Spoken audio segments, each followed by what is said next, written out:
Informasi lainnya, saudara, aksi saling dorong antara polisi dengan puluhan mahasiswa yang tergabung dalam Gerakan Rakyat Aceh menggugat tidak dapat dihindarkan saat aksi di halaman gedung DPR Aceh.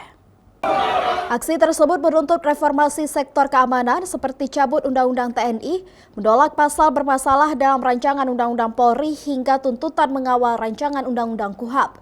Aksi saling dorong dengan pihak kepolisian terjadi saat puluhan para mahasiswa ingin masuk ke dalam gedung DPR Aceh, namun dihalangi oleh puluhan personel kepolisian.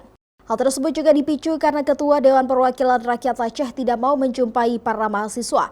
Para mahasiswa berjanji akan kembali menggelar aksi dengan massa yang lebih banyak hingga Ketua Dewan Perwakilan Rakyat Aceh, Zulfadli, mau menjumpai mereka. Harapan hari ini itu jumlah Ketua DPRA, dan kita tahu kondisi hari ini Ketua DPRA ada di dalam dan tapi mereka Ketua DPRA sendiri pun tidak mau menghadiri di halaman DPRA itu sendiri karena mahasiswa pun udah nunggu dari jam 3 tadi sampai sekarang di pukul jam 6:43. Sebelum bubar, mahasiswa juga membakar ban sebagai bentuk penolakan di depan gedung Dewan Perwakilan Rakyat Aceh. Syahril, Kompas TV, Banda Aceh.